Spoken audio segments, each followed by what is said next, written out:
Find yourself a booth, order up a cold one. This is the Spring Bar.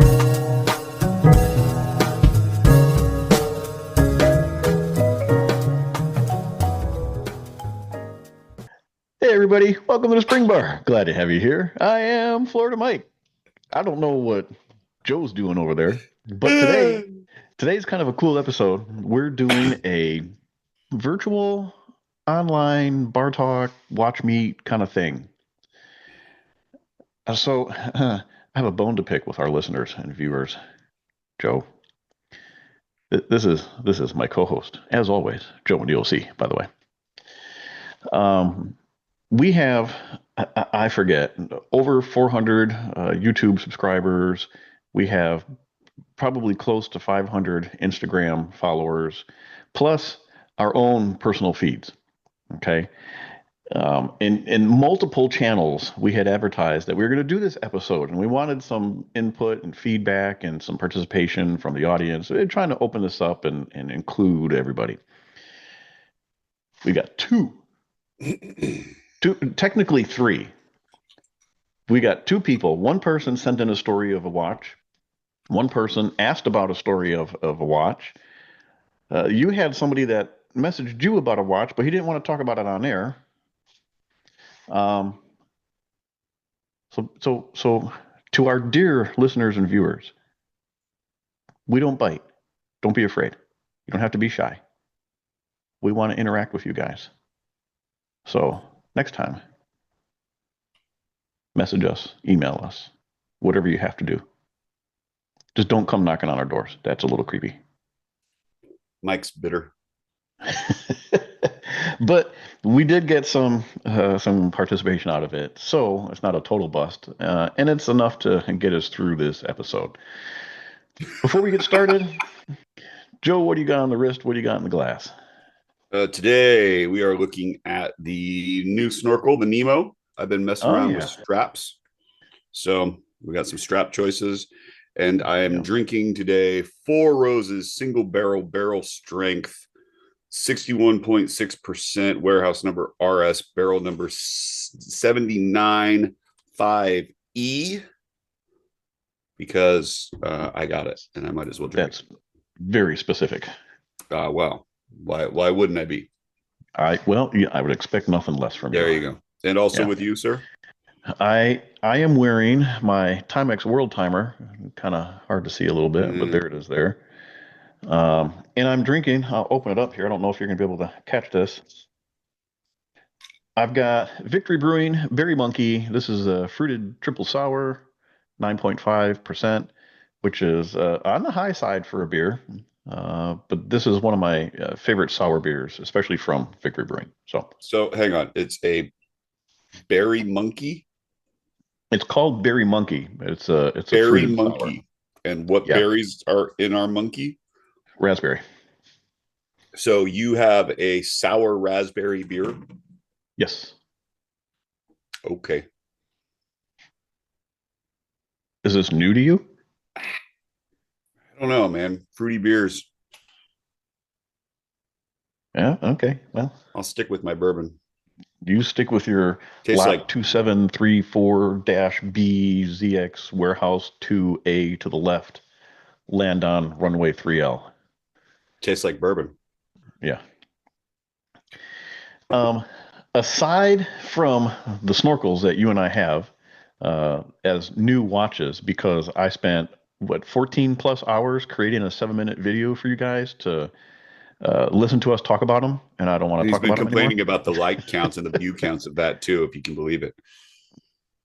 Oh.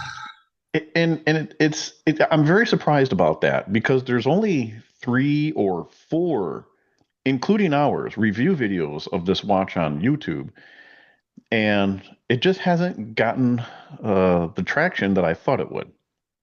I don't know that it's gotten enough visibility yet either, though. That's also true. Bulova has really yet to talk about it on their Instagram.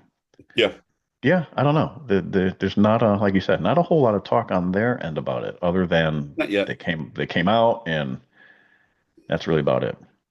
I think that there hasn't been much of an opportunity to showcase the new stuff yet, and then maybe waiting for one of the first trade shows. So we'll see. We'll see what comes out. Yeah, I don't know. We'll see what happens. But other than talking about the watches that I just talked about that I didn't want to talk about anymore, do you have anything else new? Nope. No? I was No, supposed nothing new. to. I was supposed to. And if you're a follower of my Instagram account, you'll know that my frustration level with the United States Postal Service is extremely high because weather delay. It's like, okay, we had some snow in the South. You had Now, some snow in Florida. Let's be honest here. but there was snow in the upper portion in the panhandle.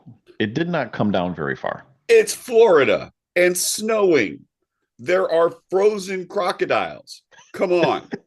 Well, there, yeah, The iguanas that, were falling out of the tree again.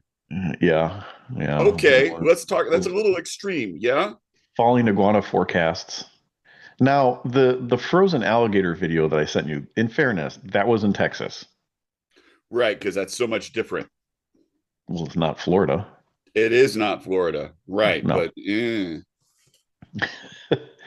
So yeah, we did have record snowfall in the upper portion of Florida. I did not have any snow. Therefore, my package should not be delayed because, come on, the post office operates in more than just the South. And the Northern Postal Service deals with that all the time. In Tallahassee in Pensacola, they got what, 4 inches of snow? Come on. And that's a dusting. That didn't last more than 2 days, I'm sure. It melted right. very. Except see, I had an issue once. I was trying to fly to Virginia, and they got snow in Houston. No snow in Virginia, but snow in Houston, where the connecting flight was, and they did not have a snowplow in Houston, so my flight was canceled. What do you want to do? I don't know. Sounds like The post you've got office. a beef to take up with the postal service, but I've also heard a similar beef with UPS, DHL, and FedEx. So I think that you just have a beef with delivery services in general. My beef is get your shit together, put some snow boots on, and do your job. Let's go. It is literally 70 degrees, sunny, and blue skies out today. Today, Sunday, when there's no mail. I've seen them out delivering packages on a Sunday. Yeah, not yours though.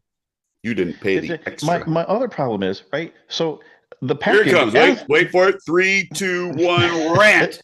As of Friday, my package was in Orlando at the regional sorting center.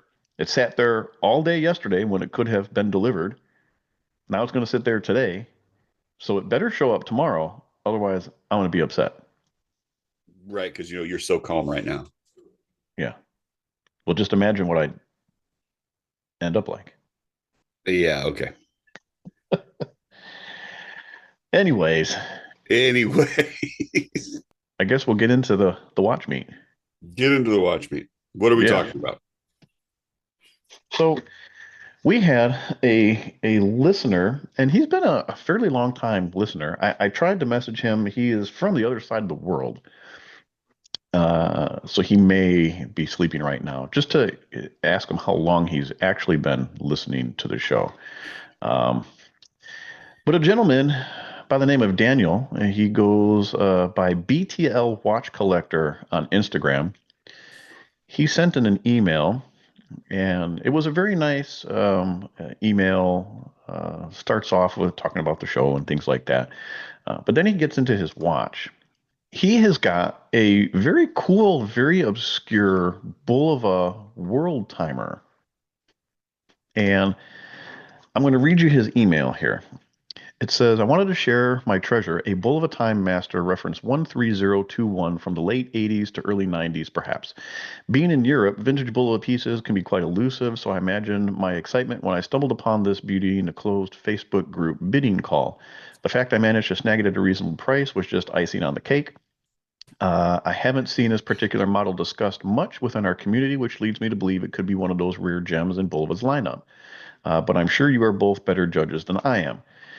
In exploring other world time pieces, I've come across these intriguing models. That being, let's see, the Accutron World Timer Super Compressor Diver, which is the deep sea world time, I got an interesting factoid about that we'll get into in a minute. The Accutron Sir Richard Branson limited edition, the foldable Bull of a Quartz World Time Travel Alarm Clock. He says that one is from the 70s. And Caravel World Timer Automatic. Let's see. Not too much altogether, but there might be others out there. The Bull of a Time Master features an interesting quartz movement where the seconds hand ticks twice per second, which definitely gives it that smoother feel compared to traditional quartz offbeats. It boasts stylish Arabic hour markers reminiscent of the Commodore's markings, along with vibrant red ring under the accents that bring everything together. The dial and caseback says Swiss made, so I'm betting the movement is one as well. 39 millimeter case and thicker unidirectional bezel for time zone settings is truly a handsome piece. The inner 24-hour chapter ring rotates automatically counterclockwise when you adjust the time.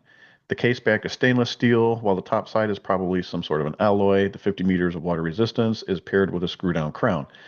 I'm thrilled by its pristine condition. After replacing the battery and cleaning up some of the residue from the underside of its crystal, if you have any insights about this model or information about World Timer complications in Bulva's history as a whole, I'd love to hear your thoughts. So, this is a model that I never knew existed until I saw his. And didn't you tell me one time that there was another color variation of this watch? I believe there's three. There's like there's a silver or stainless case with either a white dial or a silver dial, I believe, and then there's a gold tone case, and I want to say it's got a champagne dial. So there's three that I'm aware of, and they all seem to be European. They don't seem to have a domestic any type of domestic release. Yeah, the whole world time thing is a weird kind of like, this one seems to be more complicated. It looks like it's got an actual world time movement in it. So like when he's talking about the bezel rotates, the inner bezel rotates as you set the hour. Mm-hmm. When that's not something that's common on most of the watches that you see that have this time graph on the bezel. Because typically all you're doing is you're just rotating the bezel and then you check where you're lining that up, and the time that you check is only good for that time. And then if you're going to check it again an hour or two later, you got to re-rotate the bezel and all that. Yeah. He was referencing some of the other world timers. So you've got the Accutron Deep Sea World Timer, the Richard Branson one, alarm clock, and the Caravel World Timers. Now, he's got on here Caravel World Timer Automatic. There is also that one that he's referring to is the larger, thicker version. The rarer, more sought after one. Well, hang on, because there's this. Oh, you got that clock too, yeah. Yeah. So, that's the one that Oliver gave you. Correct. But the Caravel, that's the second generation. The first generation was the World Rover. The World Rover. Very basic, 7-jewel movement, manual wind, very basic dial. Just had the world time bezel on it. Yeah. Which you and I, at one time had one, and then I just didn't wear it all that often, and figured somebody else would enjoy it. I like it. I like that watch. It's a neat little nothing to it. Real simple, very elegant. It's a chrome plated case, but that sort of fits into the Caravel aesthetic. The other version of that with the more intricate dial and like that day night, chapter ring, and it's also a better just like a black dial with a different applied markers. That one's also really nice. But I just saw one of those listed someplace for like $1,200 for a Caravel. Come on. This watch I really like. I've always liked it. I think that the aesthetic of it is great. I'd love to know a lot more about the movement. I'd love to know how that inner ring works. Yeah, because that's something that I'm just not familiar with. It'd be great to see one in person. But that's the weird thing when you get into some of these European releases, because they just don't show up here, and you've got no idea of what it is or how it works. So it's a 39 millimeter case. Now, that's a thick bezel, and then you Mm. have the inner bezel, and then you have the dial. That dial looks really small. It puts it in sort of the same space as like the military dials. You know, they're Yeah, that small. It's probably like even smaller than 33. I'd bet. yeah. But that's really cool. Um, the other watch he referenced was the Accutron Deep Sea World Timer, which, if you don't know this, Daniel, or any of the other listeners and viewers, that is actually listed in the line books as an astronaut, the Astronaut Mark One. Yeah. Um, it's kind of a bad picture here, so I have another one that I'll throw up in a minute. Where's that? Right here. So it still is marked deep sea, 666 feet, but you have a outer dial, 24-hour outer dial Yeah. track, and then Outer ring. where your rotating bezel would be, your timer bezel is now a world time bezel with all the cities in that marked on there. You see those, they pop up on occasion, like that dial, and you'll see it with the wrong bezel. So Hmm. you got to be careful when you're looking at vintage deep sea A's, just to be sure that you got everything correct. Because if you've got that 24-hour track, then you've got the wrong dial, and that goes into world time. But trying to find a world time bezel, if you don't have Oh, one, good oh, luck. forget it. Yeah, forget it. Like deep sea A bezels are hard enough to get as it is. But yeah, that's listed as the astronaut Mark One, and the Mark Two actually has the 24-hour hand and that 3 slot date window. Hmm. They're interesting. But So these Mark Ones, like this deep sea version here, these are every time I see one, well over $2,000. oh yeah, yeah, they're Yeah, really rare. yeah. They're But really really rare. I have no idea how it got the astronaut name because when you talk Accutron astronaut, this is not the watch you think of. You think of traditional astronaut, like the ones that went up in the rockets and the satellites and or the not the Well, that satellites, bigger the that bigger spy UFO planes. case, the 24-hour hand, which is not independent, and I believe that the Mark II had an independent hour hand, but don't quote me on that. Yeah, I think you're right on that one. So, So but that's yeah, that's pretty cool. That's a cool story. I know he's passionate about that watch. Every time he posts it, he tags you or I or both of us in it, and it's a really great watch. I do like that. I like that I every time I always see like it. to see that watch. Yeah. But Um, I know there's a couple other versions. Like you could see them on Chrono 24. You'd have to do a little bit of a dive to find them. And they didn't stick around very long either. They got snatched up pretty quick. So Now that I think about it, I do vaguely remember you sending me a gold version of one. mhm. Yeah. Yeah. So that's interesting. But you have another watch in here that you wanted to talk about. Well, yeah, because we're talking about like the weird European stuff, because you've got all of that. This is another one that seems to be almost exclusively European. It's a four-hander pointer date day at 12 automatic. And there were a couple of different versions of this watch as well, different color dials, different color. This one's got you like a two-tone with the gold bezel. So there were lots of options with that. And it's this weird little bit when it comes to these watches. You can get just some strange stuff that for US domestic you don't see. But from what Dan's saying, it's harder to find them in Europe as well. And I'm wondering if that's just because it was a local market, looking like the Benelux versus the Italian stuff. So I don't know how Europe was broken apart for Bulova at the time, and if it was even Bulova doing distribution, because I think this is well before the Citizen purchase. So it Yeah, really I'm it's pretty sure. one of those questions that we're going to have to talk to Carl about to say, okay, how the heck did that work? Yeah. Yeah, I don't know. That's very cool. He just messaged me, by the way. Ah, He said, I'm afraid I'm quite a newbie. The first episode I caught was number 53. Well, this is episode 83 right now. So he's been around for a little more than a year, give or take. So that's a third of what we've been around. So we'll call him a longtime listener. Okay. Um, he did also want to hear about some of our stuff. And one of which, Joe, is your Barracuda. Cool. It is It's fucking something weird. funky. It's Yeah. definitely fucking weird.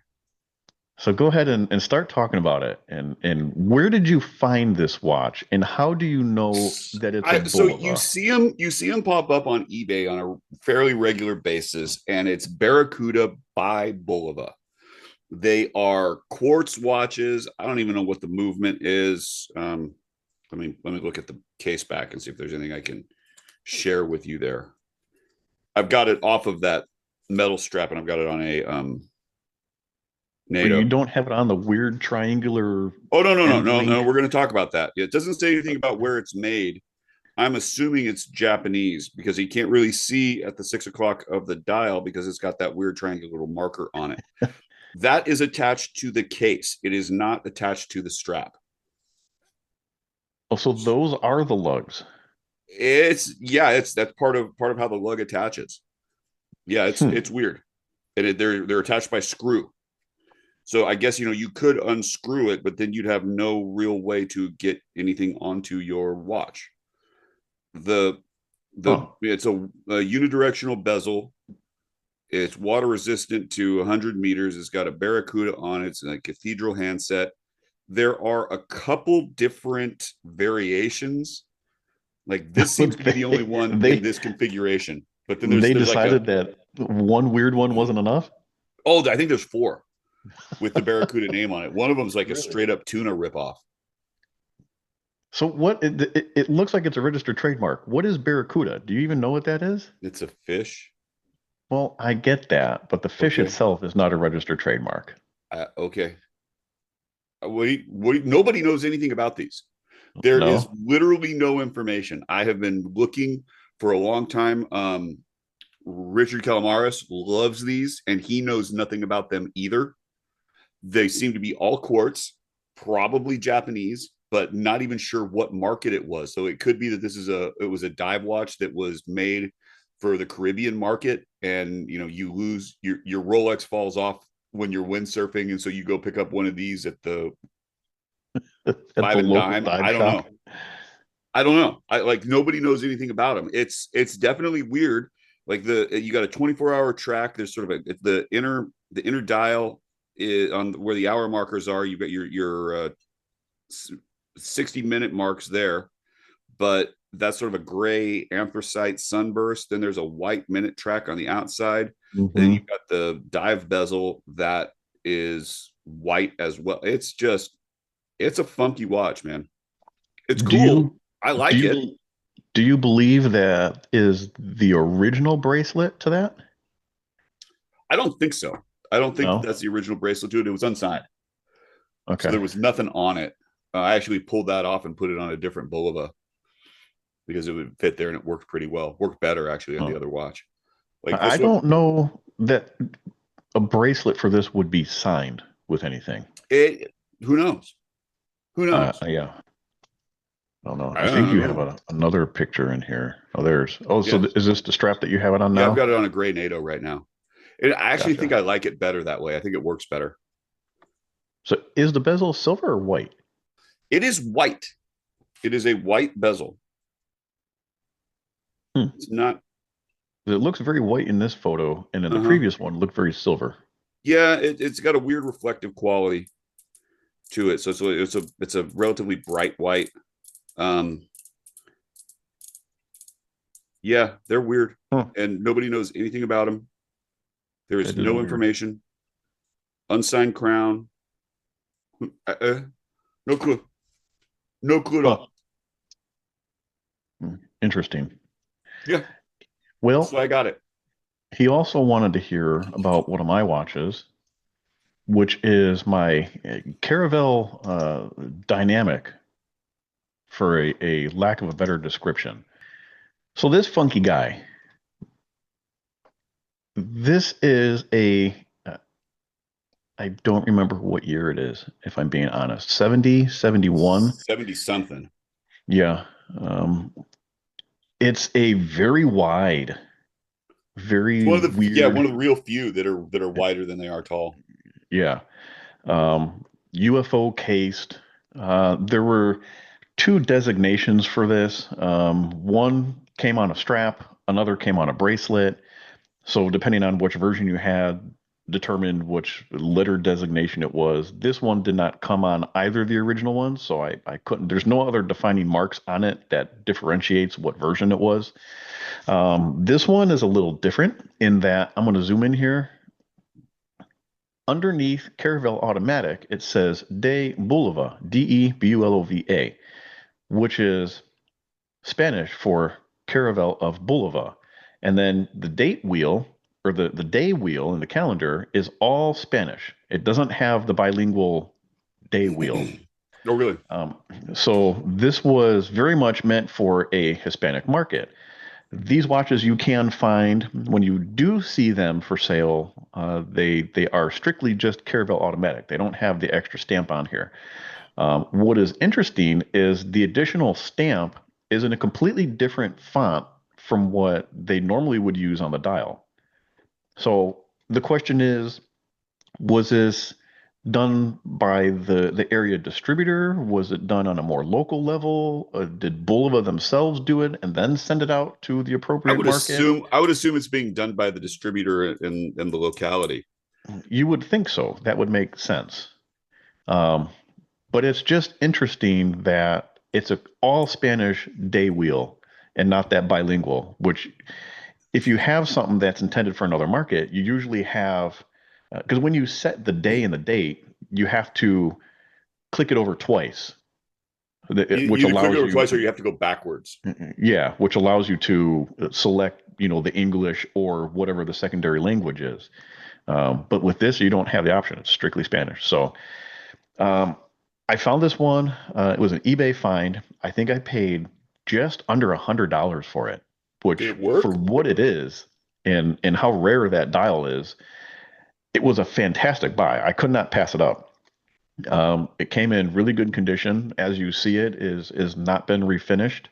But it's kind of hard to find a cool strap that goes with it. I've had a couple different things on there. But this purple one really kind of brings out that outer minute track, which is actually more of the red side of things, but with the strap, it turns it purplish. But it's very bullseye, sector dialed, Omega Dynamic-esque looking. Has that pylon seconds hand, which you all know that I love and adore. I sent this out to our former man in Japan. This has been fully serviced. It's just a really cool, fun, fantastic piece. Every time it gets posted, it's usually a fan favorite. So that's where this one comes from. It hits all the funk just about right. It really does. Yeah, it's really cool, real fun little watch to wear and go out with. So yeah, that's a story on that one. There you go. So Daniel, we appreciate you listening or viewing, however you watch it. I believe you're a listener, but sharing your story of your world timer, you taught us some things that we didn't know about that watch, particularly about the movement. So that's pretty neat. So we might have never seen one in person. And it also goes back to this idea that you've got to handle the watches. You've got to see them in person. You've got to do it. Instagram is nice, but it's not the real thing. And that's also takes you into this idea of the meetup where you can actually go and see and try and all the pluses that come with being in the physical presence of watches that you're interested in. Yeah. Being around a vintage Tudor is different than seeing a vintage Tudor. So I can imagine. I'm telling you, because I was just at a meetup. Oh, that's right. Yeah, you had an OC Chrono. OC Chrono had a meetup where I brought in my watch box that my wife made, and so I brought some watches, but the watch box was the talk of the meetup. The 50 slot watch box, the double doored, custom made, one of one. Yeah. So you brought the entire box. Brought the entire box full, and nobody cared about the watches. And we're talking like this might be the greatest 666 collection because it was nearly all of them. I will say that is probably the most complete 666 collection in the world. I don't know of anybody else that is on a 666 collecting journey like you are. I don't think there are many. I know somebody that wants to collect all the oceanographers, but that's different, right? So that eliminates the snorkels. I know somebody who wants to collect the more iconic versions of the watches, but that doesn't make him a completist. And then our mystery collector seems to be avoiding most 666 dials, as lots of people tend to. Even our man in Japan, he has a very lovely customized GMT loom that he's changed the last 6 to a 0. So his is 660. 660 feet. Yeah.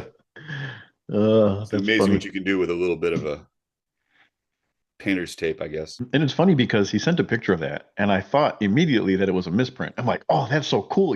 How did you find that? That's so, yeah. Well, because he has that misprint bezel on the So surfboard. he's got a surfboard reissue that has a misprinted bezel. Yeah. Yeah. I've already offered him for that. Did you?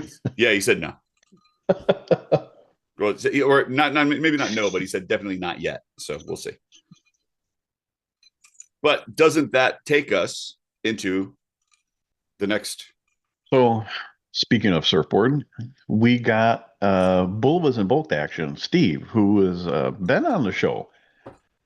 He was on quite a while ago. We were talking vintage Seikos, right? Yeah. That's what we were discussing with him, because he's a big Seiko guy.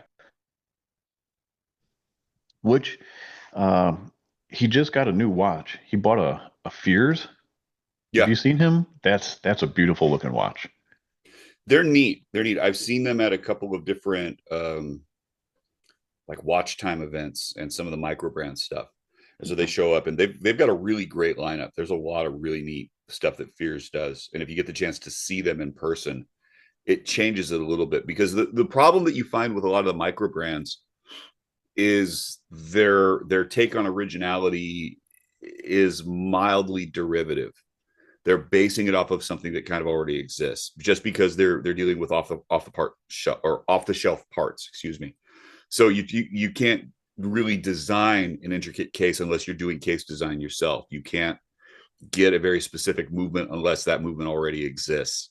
And that's the thing for the micro brand space. Like, you can do some stuff with dials, but you're typically having somebody else do it for you.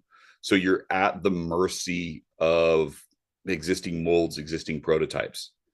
And that becomes a bit more difficult to make a lot of originality happen within a price point. Trying to make sure that you're hitting your price point at the right spot. So, but if you get the chance to go see any of the micro brand shows, definitely go do it. Go handle these watches. Go see what's going on, because the Fear stuff is great, and Ordain is great. Veer is great. There's a ton, and they're often around. They're around a lot. They've got a really good distribution network. You can see some fantastic pieces and handle them and see what's going on. It's really cool. But the Fear stuff, I like that a lot. Well, Steve wanted to hear my story of my surfboard, which is the very first Bulova I've ever purchased. He wants to know why I picked it, what else I was thinking about buying, and why it made me a Bulova guy. This is my Bulova surfboard reissue, which, funny what story. What strap is that? Well, Joe, I'm glad you asked. That is the Oceanographer snorkel strap. Is it really? Yes. Oh, that's hideous. Don't do that ever again. No, it looks fine. No, you're wrong. Oh, God, no, I'm not. See, Joe is on this kick of, if he buys a strap for a watch, it must perfectly match the colors of the watch. Yeah. That is not the point of personal expression, Joe. Not everything has to match. Then you definitely don't need a blue strap if you want to do personal expression. Put on something green. Good Lord, man. About it. I thought about doing green. Oh, good. But this is this is a Miami thing, is what this is. This is no, I've been in Florida too long. Oh gosh. So what I had to do, and I don't have a picture of it handy. That is the strap that comes on the new ceramic oceanographer snorkel. The Bulova straps, my biggest complaint about Bulova straps is they are always too long for me. I am not the only person, as it turns out, within the company that has the exact same problem. I'm not going to name names, but I am not the only one that feels this way about the Bulova straps. What I had to do is take a different Tropic strap that I had, overlay it, trace it out, and trim that strap down in length and give it a nicer um, tail shape. And having done that, it wears a whole lot better. And I really do like the way that it looks on here. But that's not what we're here to discuss today. This That's is just ancillary. The fact that your watch is now butt ugly, that's a secondary discussion. it's not but ugly. It's butt ugly. That's No, it's awful. not. Oh my gosh. I'm afraid Nick, to you ask Joe talk. what I'll be back. You keep talking. yes, Go on. please Keep going. get it because I'm afraid to see what yours is on. Oh goodness. So this watch is actually very important to me. This was not only the first Bulova that I ever bought, this was a gift to myself for my 40th birthday. And this was the very beginning of my Bulova journey. I had known of the company, have seen a lot of the vintage stuff that was out there at the time. Now this is going on 5 years ago. The surfboards were the values of them were just astronomical. I mean, we're talking $2,000 and up if you could find one, and that was well out of my price range, especially at the beginning of my collecting journey. So I liked that this was very vintage looking. You can appreciate what it was, but in a newer, reliable, and cheaper package. Now, to answer the question of what else I was looking at, the Marine Star was a very close second choice. Which one? One of the chronographs, not the ones that have the inner rotating bezel, but one of the other chronographs that has kind of the two subdials and it just has the crosshatch for the running seconds at the bottom at the 6 o'clock position, if you know Oh, what yeah, I'm yeah, talking yeah. about. Yeah. So one of those ones is what I was looking at. And only because many years prior, I had gone on a cruise, and that is when I saw the Marine Star for the very first time. And I wanted to buy a watch when I was on that cruise, and it was between that and it was the Tissot PRS 516 chronograph, which, if you know, that's what I own because that's what I chose over the Bulova Marine Star. However, I went back and forth for the entirety of that cruise as to which one I was going to buy. I was very torn. That's what put Bulova in my head was seeing that Marine Star on that particular cruise. And then later on down the line, I mean, we're talking 10 years. I kind of got back into it again and was back and forth between the Marine Star and the surfboard. And I eventually bought the surfboard. What I wanted to do was have this case back engraved because it's a fairly blank case back on these. And I wanted to get it engraved for my birthday. And here we are 5 years later, and it's still blank. Still haven't gotten it done yet. But it's hard once you buy something like this, and when you get into the history behind this piece and where it came from and how it's a reissue of an original, very hard not to go down the rabbit hole of Bulova after this. It opened up an entire world of both modern and vintage watches, but more so on the vintage side. Um, the first vintage Bulova I ever bought was an Accutron. Was a 218 Accutron, a service award piece, and the first mechanical Bulova that I bought was a Caravel, my Caravel Scuba. So there's a whole story behind that, and we'll save that for another day if you haven't heard that one before. But yeah, this is a special watch for me. It's one that will never leave the collection. I do enjoy wearing it. I do enjoy changing the straps every once in a while. Joe, what, pray tell, do you have? And hold on, let me stop screen sharing because I want to make whatever it is that you're going to show nice and big on the screen for everybody to see just how ugly of a strap yours is on. Uh-huh. How ugly of a Proceed. strap mine is on. Yes. I have mine on a Nick Mankey design elastic. It is a beautiful orange. It matches the second hand. It matches the bezel. It is exceptional. So, but I have a problem. I have a problem. Can you notice the problem? I no. What? No, Hold on. you can't. You can't What? see the problem. Well, your crown is out. It is. Was the battery dead? No. Okay, what's the problem then? Look at this. Look at the central chronograph hand. Yeah. That's where it resets to now since I got the battery changed. Oh well, yeah. When you change the battery, you got to reset everything. Yeah, I gotta go back and adjust that. Yeah. But this, I mean, this watch, if we're talking about this watch, we're talking about history of this watch. I was debating getting one of these because they'd done the reissue, but I forget what they were new. It was a high price for a quartz watch. But Well, I they bought came mine down.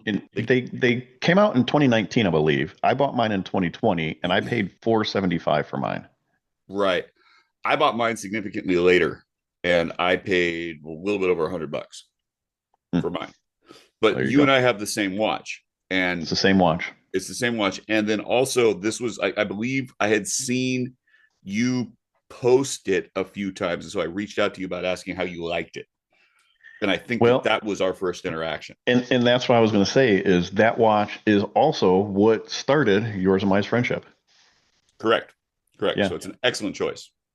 And it's a great watch. Like this, it's one of my favorite vacation watches without questions. Like I'll take that anywhere because you can go, it's quartz. You just have to reset the time. It's water resistant, waterproof to a great extent. It looks good. It wears well on just about anything. Like you got a ton of options when it comes to that watch.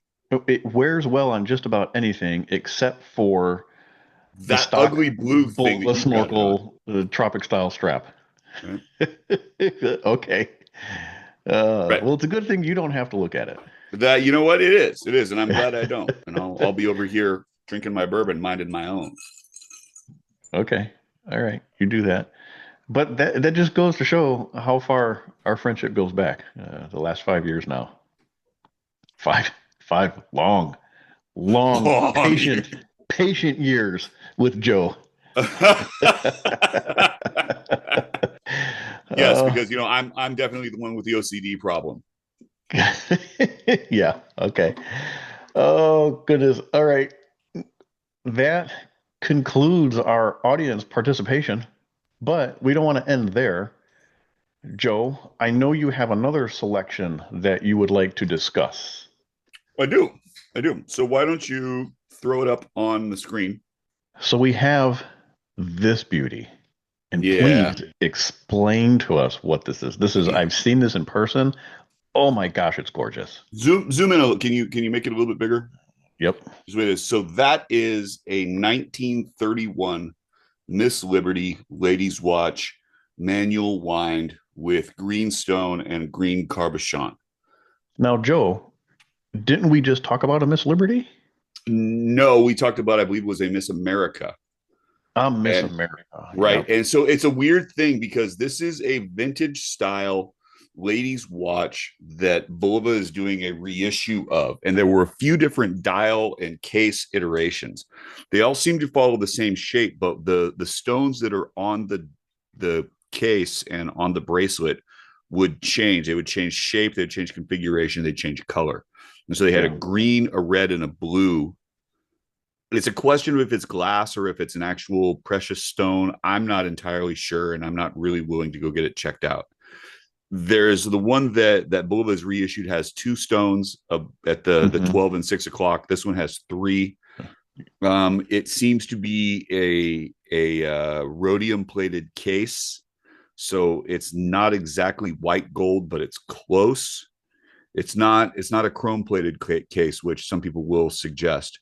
Mhm. The movement is tiny. It is specific. Give me a second. I'll tell you. Maybe. But this is so we discussed the Miss America last episode in the catalog episode, Yeah. which is the Bluestone version of it. Yeah. But the attention to detail, this is where that watch derived from. I mean, the filigree work on this case is just beyond amazing. Oh yeah. It's phenomenal. If you go to the next picture, and you can see sort of that close up of the Yeah. bracelet. And so you've got the stone. The stones that I've got in this one are cracked, and it's it's a little bit of a problem. But what are you going to do? Because it is a watch that is as old as it is, so it makes it harder to try and Yeah. try to get redone. Um, there, God, it's so good. But the party piece of the watch, you can see that. So this is a bracelet from 1931, and when I pull, each link Yeah. expands. Yeah. There's an individual spring inside each one, and it goes all the way through the bracelet. And It's that's how just the new one is going to be. yeah, and that Yeah. was the whole question that I had. We knew that they were going to be reissuing that. I had an inkling that it was coming because someone at Bulova reached out to me about this watch. Like, what's it called? Which one is it? What is it? And I'm like, okay, well, I have a such and such, and it does this. And the big issue about it was the bracelet. I got this watch for my wife because it is a ladies' piece, and I found the watch head and half of the bracelet, and then the link that goes onto the wire lug, the lug end, and then the stone. But then it was missing most of the rest of it. So when you found this, it wasn't on the bracelet entirely? It was on the bracelet, but the bracelet was incomplete. Oh, okay. And I was missing the clasp, or one side of the clasp, and some links. So it wasn't going to work for almost anything. And the clasp itself is just brilliant because it's a fold over clasp, but there's a male and female side, and the female side slots into it in the same way you'd see with some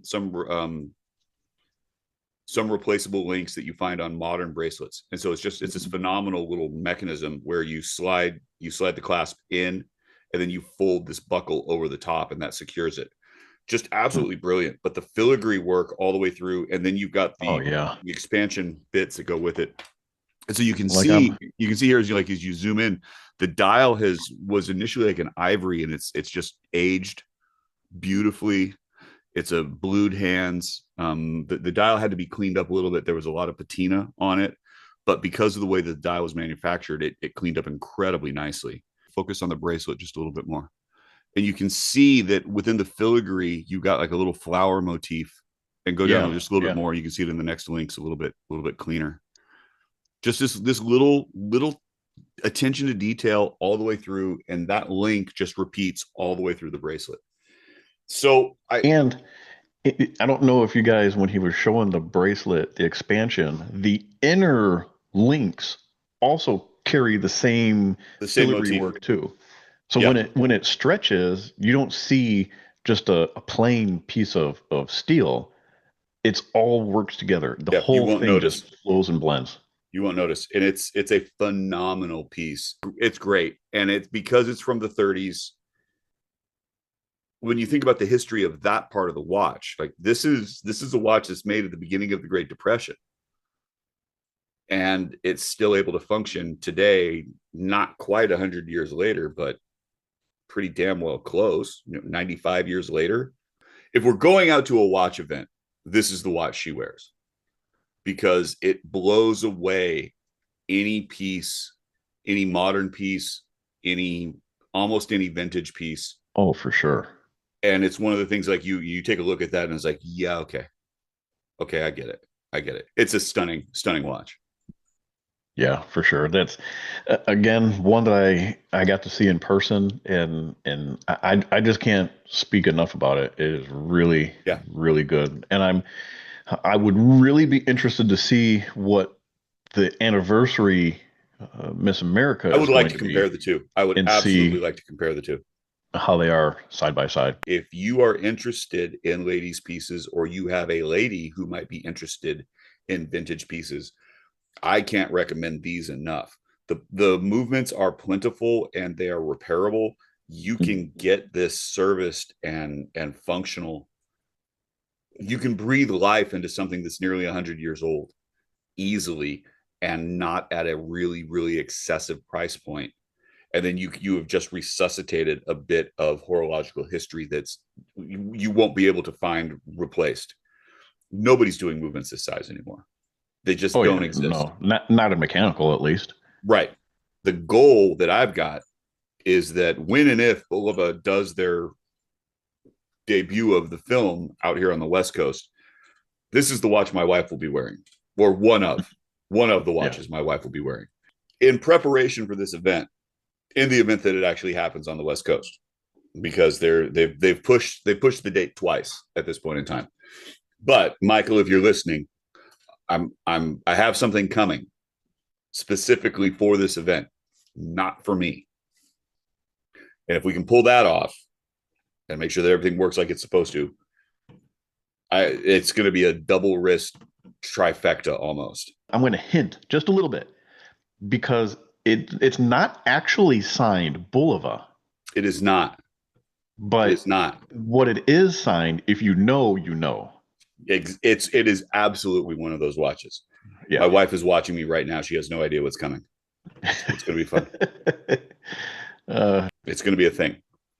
Like To be revealed. I'm buying ladies' watches. Yeah, I'm buying lady watches for myself. I don't currently have a lady in my life, so There's that's pluses okay. and minuses to that. Yeah, there is. On that note,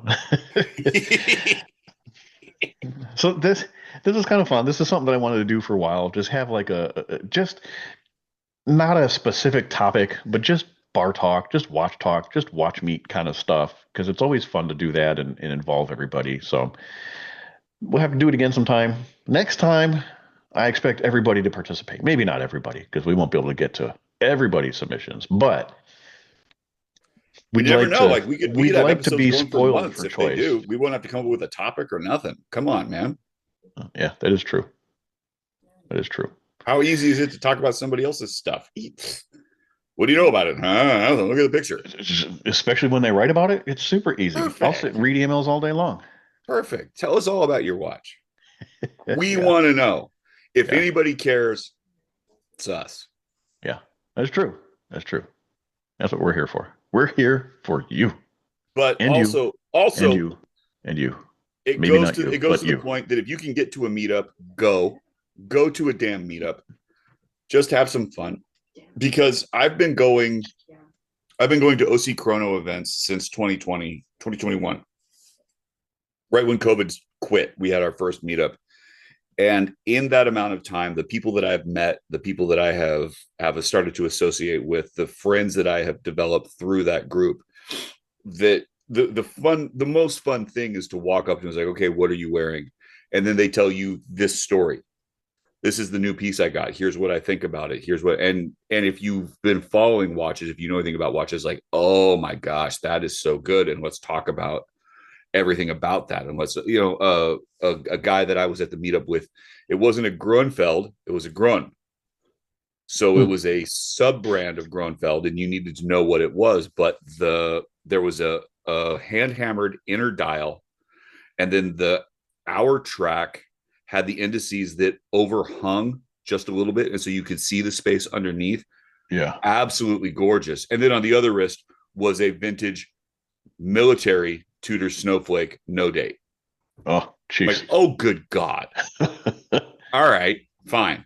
And then you have all this discussion about the thing. People, it was fantastic, and it's always fantastic because you go into these events and you bring your own watches. Like, okay, great, talk to me about my stuff. But if you're a real enthusiast, you're not talking about yourself very much. You're talking about everything else. Go to a meetup. That's all that we can really say. Go to a meetup, bring something, be willing to talk about it, be willing to share. Because your passion translates to other people, and they may not share your passion, but they definitely appreciate it. Yeah, for sure. The moral of the story. The moral of the story. How do we get in touch, Mike? Well, today, Joe, you and I, we make up the Spring Bar Podcast. You can find us on Instagram at the Spring Bar Podcast. You can email us to springbarpodcast@gmail.com. On a personal level, I am 120 clicks, all spelled out, one long word, 120 clicks. Joe? Watch Taylor UPH, all one word, blah, blah, blah. Until next time, get your ass to a watch meet. Go to a watch meetup. And tell us how fun it was. Yeah. Share us pictures. Tag us. Tag us in your shit. Cheers. Cheers.